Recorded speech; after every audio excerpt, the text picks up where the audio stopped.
So guys welcome back to my channel. और आज मैं आपको बताऊंगा about the 60,000 rupees gaming PC build. अब ये जो गेमिंग पीसी है बेस्ड है इंटेल 8 जनरेशन प्रोसेसर ये है। अगर आपको स्ट्रिक्टली गेमिंग करनी है एंड जो आपका मेन मोटिव है वो सिर्फ गेमिंग ही है एंड आपको किसी भी तरीके की वीडियो एडिटिंग नहीं करनी, तो आपके लिए ये बेस्ट पीसी रहेगा अंडर 60,000 रुपीज। क्योंकि यही एक रीजन है कि मैंने इंटेल चूज करा है इस बार, क्योंकि इंटेल गेमिंग का किंग है एंड जिसका गेमिंग मेन पर्पज होता है ना उसको इंटेल की तरफ ही देखना चाहिए। आने वाले टाइम में AMD आई थिंक बीट कर देगा इंटेल को इन दी सिंगल कोर परफॉर्मेंस, बट अभी प्रेजेंट में बात करें तो Intel still a king of gaming. अगर आपको इस पीसी के गेमिंग बेंचमार्क्स देखने हैं तो वीडियो को एंड तक जरूर देखना। और अगर आपने मेरा चैनल सब्सक्राइब नहीं करा है तो एक बार मेरा कंटेंट देखिए। अगर आपको कंटेंट अच्छा लगता है तभी मेरा चैनल सब्सक्राइब करना। And also if you have already subscribe my channel so notification bell को प्रेस करना मत भूलना, सो दैट मैं कोई भी नई वीडियो डालता हूँ तो आपके पास सबसे पहले नोटिफिकेशन आ जाए। तो अब हम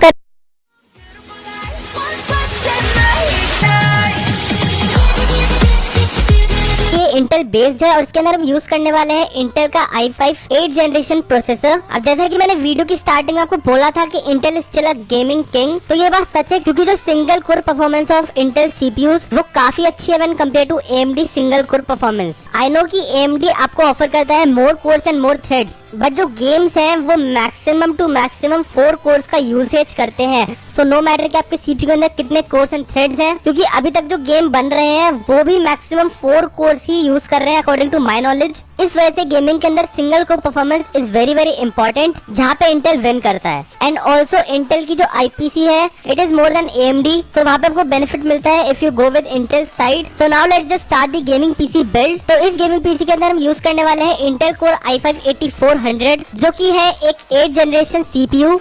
बात करते हैं अबाउट दी मदरबोर्ड। यहाँ पे मदरबोर्ड के लिए मैंने चूज करा है Asus का B360MK। इसकी प्राइसिंग की बात करें तो आपको 7,000 रुपीज का मिल जाएगा। ऑफलाइन आप सर्च करेंगे तो आपको और भी कम का मिल जाएगा। अब ये जो मदरबोर्ड है ये सारे ही 8 जनरेशन सीपीयूज को सपोर्ट करता है एंड 7,000 रुपीज में आप एक अच्छा 8 जनरेशन सपोर्टेड मदरबोर्ड बाय कर सकते हैं। वेयर अगर आप पुराने टाइम की बात करें तो वहाँ पे आपको X370 के साथ जाना पड़ता था जो की एक बहुत ही एक्सपेंसिव ऑप्शन हुआ करता था। तो CoffeeLake बिल्ड आज के टाइम पे काफी अच्छा हो चुका है एंड एट अ बजट आप काफी अच्छा CoffeeLake गेमिंग पीसी बना सकते हैं। अब ये जो मदरबोर्ड है ये बेस्ड है इंटेल B360 चिपसेट के ऊपर और इसके अंदर आपको 2 मेमोरी स्लॉट्स मिलते हैं जिसके अंदर आप मैक्सिमम 32 GB तक की DDR4 मेमोरी को इंस्टॉल कर सकते हैं। अबाउट दी रैम, और यहाँ पे रैम के लिए मैंने चूज करा है एडिटा की तरफ से XPG Z1 सीरीज की रैम स्टिक। यह है एक 8 GB DDR4 जिसकी स्पीड है 2400 MHz। नेक्स्ट कंपोनेंट जो नेक्स्ट कंपोनेंट है वो है गीगाबाइट की तरफ से GTX 1060 6 GB वेरिएंट। अब ये जो कार्ड है इसकी प्राइसिंग है 26,395 रुपीज, बट ऑफलाइन मार्केट में आपको एक कम का भी मिल सकता है। एंड आई थिंक कि i5 के साथ अगर इसे पेयर करा जाए तो आपको काफी अच्छा परफॉर्मेंस यहाँ पे मिल जाएगा। आप आराम से 1080p गेमिंग कर सकते हैं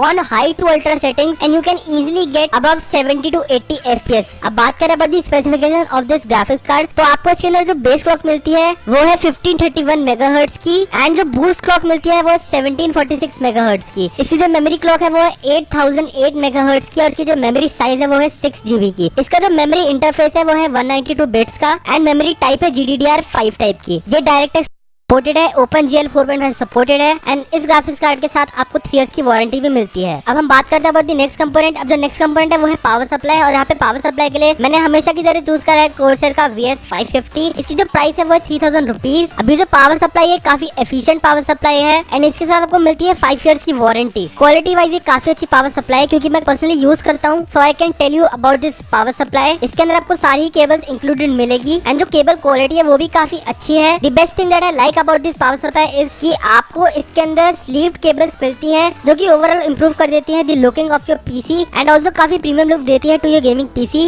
इस पावर सप्लाई के अंदर आपको over voltage, under voltage, over current and short circuit protection भी मिलता है जो कि सेफ्टी पॉइंट ऑफ व्यू से काफी अच्छी बात है। इसके अंदर आपको मिलते हैं हाई क्वालिटी कैपेसिटर्स जो कि परफॉर्मेंस एंड रिलायबिलिटी बढ़ा देते हैं of this power supply. So for 3,000 rupees this is the best supply which I can suggest you guys. So अब हम बात करते हैं about the next component which is the storage. और यहाँ पे स्टोरेज के लिए मैंने चूज करा है Seagate की तरफ से 1 TB की हार्ड ड्राइव। इसकी जो प्राइस है वो 3,000 रुपीज है। इसके अंदर आपको 64 MB कैश मिलती है। इसकी रीड एंड राइट स्पीड भी काफी अच्छी है and I think most of the Indians यही यूज करते हैं। 1 TB तो मिनिमम होना चाहिए किसी के भी पीसी के अंदर and if you are looking for 1 TB तो ये बेस्ट ऑप्शन है। ऑल्सो अगर आपको पीसी के अंदर इंक्लूड करना है SSD so you can also also include SSD of 120 GB और 250 GB to boost up your boot time. But इस पीसी के अंदर हम यूज करेंगे only 1 TB of hard drive. अब हम बात करते हैं about the last component which is the cabinet. Cabinet के लिए यहाँ पे मैंने चूज करा है इस बार एंटेक का DF500 RGB। इसकी प्राइसिंग की बात करें तो आपको मिलेगा 4550 रुपीज का। आप लुकिंग वाइज देख सकते हैं, काफी यूनिक लुकिंग डिजाइन है इसका। आपको फुल साइज टेम्पर ग्लास मिलता है जो कि काफी प्रीमियम लुक देता है इस कैबिनेट को।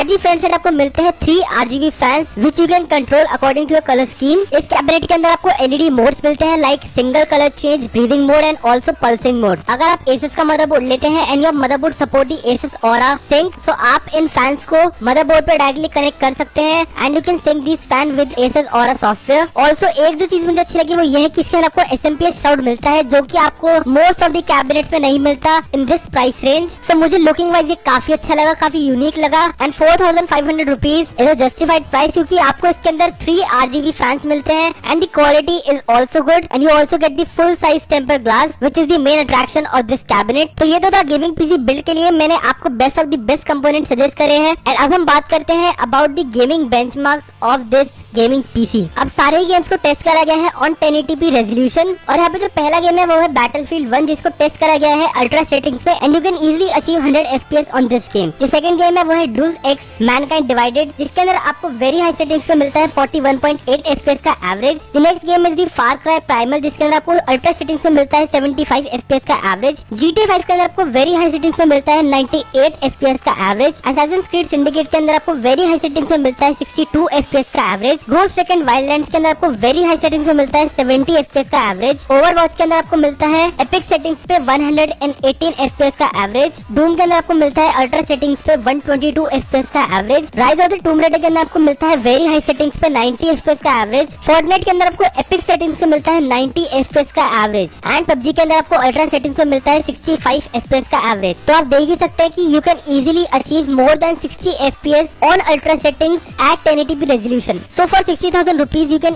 easily enjoy gaming at 1080p resolution on ultra settings. So I think ये 60,000 rupees के अंदर बेस्ट गेमिंग पीसी बिल्ड होगा एंड अगर आपको कुछ भी बाय करना है तो आप नीचे दिए गए लिंक से बाय कर सकते हैं एंड ऑल्सो अगर आपको Amazon से कुछ भी बाय करना है तो आप नीचे दिए गए लिंक से बाय कर सकते हैं to support the channel. At last if you like this video don't forget to like, subscribe and share and as always I will see you in the next video.